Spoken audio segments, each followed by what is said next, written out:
ఒకే రోజు ఈ గ్రామ సభ తీర్మానాలు చేయాలి అనేది చాలామంది కోరిక ఇది. పంచాయతీరాజ్ వ్యవస్థలో గ్రామ పంచాయతీల నుండి జిల్లా పరిషత్ వరకు పటిష్టంగా ఉన్నప్పుడే నిజంగా మనం అనుకున్న అభివృద్ధి సాధించగలుగుతాం. అందుకని దాంట్లో భాగంగానే ఆగస్టు 23 తారీఖున రాష్ట్ర వ్యాప్తంగా 13,326 గ్రామ పంచాయతీల్లో ఇప్పుడు ఇంతకుముందు ఎన్నడూ లేని విధంగా ఒకే రోజున గ్రామ సభలు నిర్వహిస్తూ ఉన్నాం.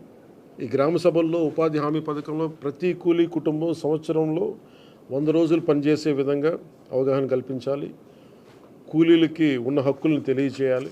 రైతులకు ఉపాధి హామీ పథకాన్ని సద్వినియోగం చేసుకోవడానికి సంబంధించిన పనుల వివరాలను గ్రామ సభల్లో ప్రతి ఒక్కరికి అర్థమయ్యే విధంగా తెలియజేయాలి. ఇకపైన ఉపాధి హామీ పథకాన్ని సమర్థవంతంగా అమలు చేయడానికి మనందరం కలిసి పనిచేద్దాం. పథకం అమలులో మన రాష్ట్రాన్ని దేశంలోనే మళ్ళా మొదటి స్థానంలో ఉంచడానికి కృషి చేయాలని కోరుకుంటా ఉన్నాను.